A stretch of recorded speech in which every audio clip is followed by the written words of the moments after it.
Hello guys, welcome back to my channel V3 എക്സ്പ്ലോററിൻ്റെ പുതിയൊരു വീഡിയോയിലോട്ട് എല്ലാവർക്കും സ്വാഗതം. അപ്പോൾ ഇന്നത്തെ നമ്മുടെ വീഡിയോ എന്ന് പറയുന്നത് ഒരു 4 മണി പലഹാരമായിട്ടാണ് വന്നിരിക്കുന്നത്. ഇപ്പോൾ പരിപ്പ് വട, ഉഴുന്ന് വട ഇങ്ങനെ എല്ലാവരും കേട്ട് കാണും, കഴിച്ചിട്ടും കാണും.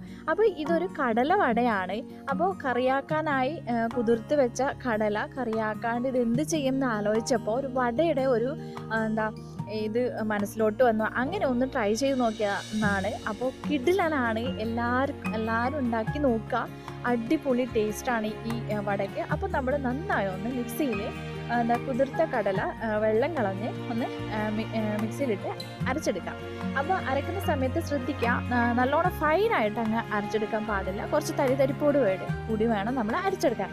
പിന്നെ നമുക്ക് ആവശ്യമായ ഇൻഗ്രീഡിയൻസ് എന്ന് പറയുന്നത് കറിവേപ്പില, ഈ ഇഞ്ചി വെളുത്തുള്ളി പേസ്റ്റ്, പച്ചമുളക്.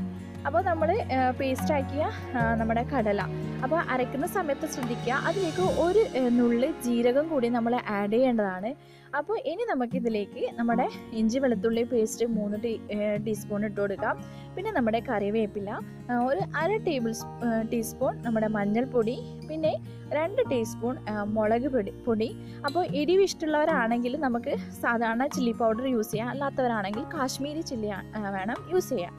പിന്നെ നമുക്ക് കുറച്ച് ഒരു 1/4 ടീസ്പൂണോളം ഗരം മസാലയും കൂടി ആഡ് ചെയ്ത് ആവശ്യത്തിന് ഉപ്പ് ആഡ് ചെയ്ത് നമുക്കിതൊന്ന് നന്നായി മിക്സ് ചെയ്തെടുക്കാം. മിക്സ് ചെയ്ത് നമ്മൾ നമ്മളിപ്പോൾ വട ഉണ്ടാക്കുമ്പോൾ അറിയാമല്ലോ എന്ത് ചെയ്യണമെന്ന്. ചെറിയ ബോളായിട്ട് എടുത്ത് അതൊന്ന് നന്നായി ഇങ്ങനെ പരത്തിയെടുത്ത് നമുക്ക് നല്ല തിളച്ച് വരുന്ന എണ്ണയിലോട്ട് ഇങ്ങനെ ഇട്ട് കൊടുക്കാം. അപ്പം നമ്മുടെ ഇത് ഇട്ട് നമ്മളിപ്പോൾ പെട്ടെന്ന് നമുക്കിതായി കിട്ടും, കുറേ സമയമൊന്നും വേണമെന്നില്ല. അപ്പോൾ നല്ല ഡീപ്പ് ഫ്രൈ ആയിട്ട് നമുക്ക് ചെയ്യാം.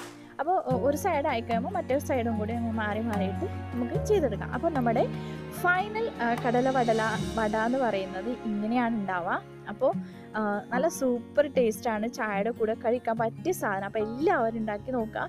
ഉണ്ടാക്കിയിട്ട് നിങ്ങളുടെ അഭിപ്രായം താഴെ കമൻറ്റ് ബോക്സിൽ ഇടുക.